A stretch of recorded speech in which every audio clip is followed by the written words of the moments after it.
ছোট বৌমা, বড় বৌমা, অনেক বেলা হয়েছে, ওঠো, বাসি কাজ ছাড়বে না? এতক্ষণে ছোট মহারানীর কানে তার শাশুড়ি মায়ের কথা গিয়ে পৌঁছলো।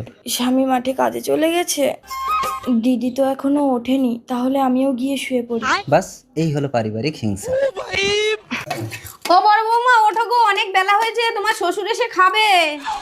এবার জেগেছে বড় মহারানী। স্বামী মাঠে কাজে চলে গেছে, ও বাবা, এত বেলা হয়ে গেছে আর আমি ঘুমাচ্ছি। তারপর ঢুলু ঢুলু চোখে টলতে টলতে এসে যেই দেখলো ছোট বউ ঘুমোচ্ছে, বাস ছোট তো এখনো ওঠেনি, তাহলে যাই আমিও গিয়ে শুয়ে পড়ি। ততক্ষণে শাশুড়ি মায়ের সব কাজ সারা হয়ে গেল। কি ব্যাপার, এত বেলা হয়েছে এখন পান্তা নিয়ে যাচ্ছ? আর তুমি পান্তা নিয়ে যাচ্ছ কেন? বৌমারা কোথায়? ছেলেরা মাঠে কাজ করছে, রেগে যাচ্ছে। থামো না, ওরা বাচ্চা মানুষ, ঘুমোচ্ছে। ঘুমোচ্ছে? এখন বেলা 10টা বাজে, এখনো ঘুমোচ্ছে? বড় বৌমা, ছোট বৌমা। হ্যাঁ বাবা। কি ব্যাপার, এত বেলা হয়েছে, তোমরা এখনো ঘুমিয়ে আছো কেন? আর তোমার শাশুড়ি সকাল থেকে সব কাজ করে মাঠে পান্তা নিয়ে যাচ্ছে। এত কুড়েমে আমি বাপের জন্মে দেখি। তুমি ওঠোনি কেন?